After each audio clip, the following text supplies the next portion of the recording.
የፍቅር ግንኙነትም ሆነ ምንም ነገር የለኝም። እሺ እንደውም ከዚህ በኋላ ባንገናኝ በጣም ደስ ይለኛል። አረ ይሻላል። ወይኔ አሩታ እዚህ ጋር ቆማለች። ሁሉም ነገር አይታለች። እኔስ ዋናው የምፈልገው እሷ እንድታይ አይደል? ከዚህ በኋላ ሁለታችሁ አብራችሁ አትሆኑም ማለት ነው። አንቺ ሰይጣን ነሽ፣ ሁሉም ነገር አበላሽሽ። እሺ እንግዲህ እንደፈረደብክ ሂድና ባብላት። ከዚህ በኋላ የሁለታችሁ ነገር አብቅቷል።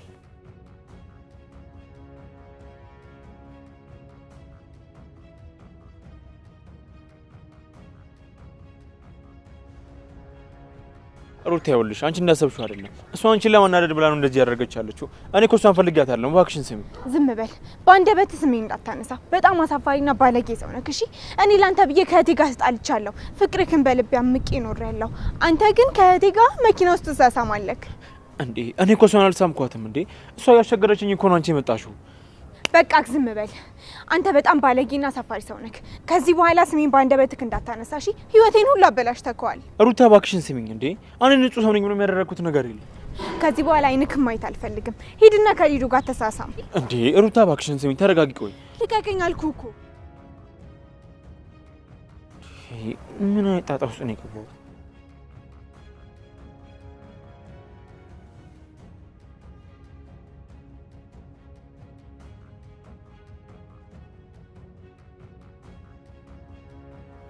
ዶክተር እየተረጋጋ። እሷ ጨካኝ ነሽ፣ ጥላ ሄደች አይደለ?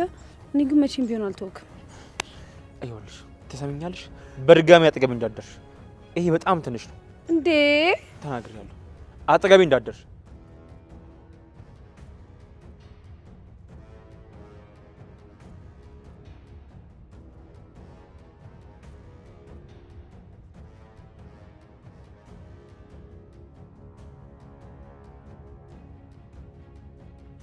ያከላጠና ለማን ነው? ለፍቅር ብቻ ባልሆነ። አረ እህቴ እንዳንጎጃት አታስብ ወንድሜ፣ ይቀስራለሁ። አሁን መጣች መሰለኝ፣ ልደበቅ። በቃ ቀስ በይ እሺ። በእናትሽ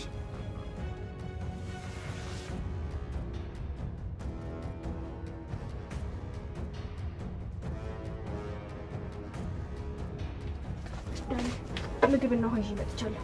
ፖሊሶቹ አካባቢ ተሄደዋል። አሁን መረጋጋት ትችላለች። ዳኒ ምንድነው ያደረከው?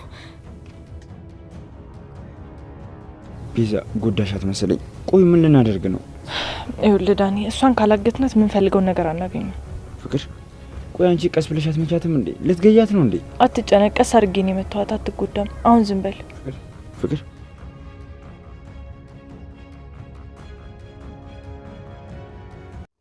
እስኪ የቤዛና የዳኒ ስራ ይቁም የምትሉ ቪዲዮን ላይክ እና ኮመንት ላይ አንድ ቁጥር በመጻፍ ጀምሩልን።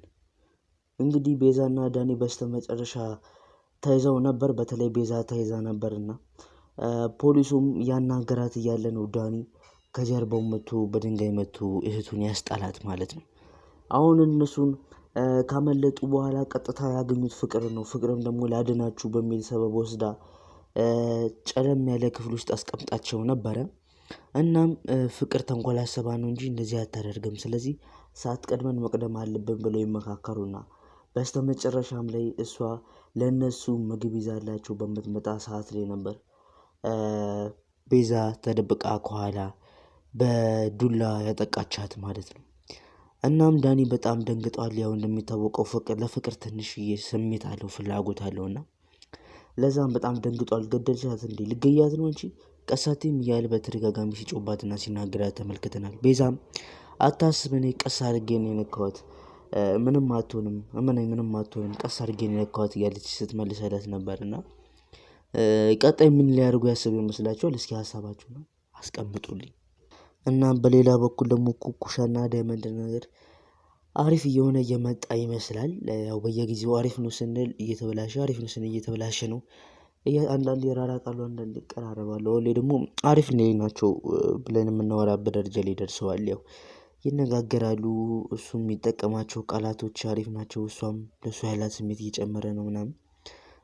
ይህ አሪፍ መንገድ ላይ እንዳሉ አንድ የሚጠቁም ነገር ነው። ያው እዚህ ድራማ ላይ እስከተጀመረ ጀምሮ በቃ ካፕል እንዲሆኑ ከሚፈለጉት ነገር ግን ደግሞ እስካሁን ድረስ ካልተስማሙት ወይም ካልሆኑት ያው ከነ ዴቭ እና አደይ ተቃራኒ ናቸው ማለት ነው። ከሆኑ ተዋናይ መካከል እነዚህ ናቸው እነሱና አሹና ሮማን ማለት ነው።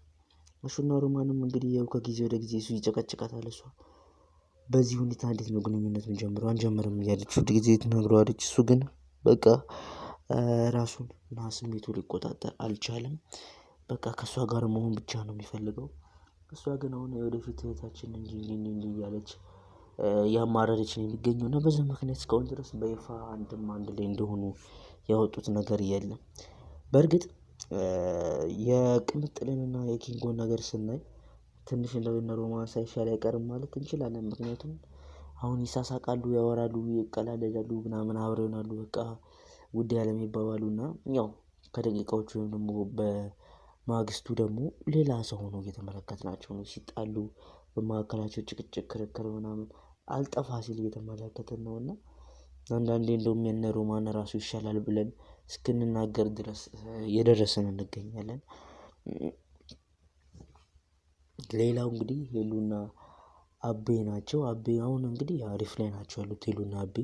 በተለይም ከታገተች በኋላ አሁን ላይ በመካከላቸው ሰላም ሰፍኗል። እንደ በፊቱ ጭቅጭቅ የለም። እሷም አታስቸግረውም፣ እሱም ስሜቷን ይረዳታል። አሪፍ ላይ ናቸው። ያው ትንሽ የባቡሬና የሌሊ ነገር ነው የሚያስፈራው። እስኪ ምንም እንዳይሆኑ የምትፈልጉ ካላችሁ ኮመንት ላይ 2 ቁጥርን በመጻፍ ሀሳባችሁን ግለጹልን። ያው ሁለቱ እንግዲህ አሁን ጥሩ ሁኔታ ላይ አይደለም ያሉት። አደይም ለነሱ አሰባ ብዙ ነገሮች እያደረገች ነው፣ የተጨናነቀች ነው። ከነሱ በተጨማሪ ደግሞ አደይ አሁን ላይ ዴቭንም ልታጣው የተቃረበች ይመስላል። በእርግጥ ነገሩን ስንመለከት ተራ ነገር ነው። ያው ሊዲያ እጅ ከፍንጅ ያስኳችሁ በሚል ሰበብ ነው እንጂ ምንም ያደረጉት ነገር የለም። አይኑ ላይ ያለውን ነገር ልታወጣለች ስትሞከር ነው ያዘችው እና እኔ ግን ይህ ነገር ለማስፈራራት በቂዋ ነው ብዬ አላስብም። እነሱ ቢያስቀይሟት ሄዳ ለዴቭ ብትነግር ራሱ ዴቭ ያምናታል የሚል ሀሳብ የለኝም በውስጤና ትክክል ናት ብዬ አላስብም እነሱም። ምክንያቱም አንደኛ እጅ ከፍንጅ የያዘችበት ማስረጃም የላትም፣ ወይ ፎቶ ወይ ቪዲዮ የላትም፣ ወይ ደግሞ የእውነት እያደረጉት አይደለም። በእርግጥ የእውነት እየተሳሳሙ ብትይዛቸው ኖሮ እና ሄዳ ለዴቭ ብታወራ ያን ለማስረዳት ይከብዳቸዋል። ምክንያቱም እውነት ነው ነገሩ። እሱ ሊንተባተበው ምንም ሊሉም ይችላሉ። ነገር ግን አሁን ላይ እዚህ ጋር እውነት ስላላቸው አደይም ያው ዴቭም እሷን ስለሚወዳት ምናምን የማሳመን ፕሮባቢሊቲ አላት። ዶክተርም እንደዚህ አይሰቃየም። ወል እንግዲህ ከሩታ ጋር አለያየችው እንደሚታወቀው በጣም ብዙ ጣጣዎች ውስጥ የከተተችው ነው እና ዶክተርም ይህ ሁሉ ነገር ውስጥ አይገባም። በቃ ሂጂ አድርጊ የፈለግሽው ቢላትና ከእሷም የመራቅ ሰበብ ያገኝ ነበር። ለማንኛውም እስኪ ድራማውን በዚህ መንገድ ሬካፕ አድርጌላችኋለሁ። ቀጣይ ይለቀቅ የምትሉት ኮመንት ላይ ያስቀምጡልኝ። እኔ እዚህ ጋር ተሰናበትኳችሁ። መልካም ጊዜ ሆነላችሁ። ቸር ሰንብቱ።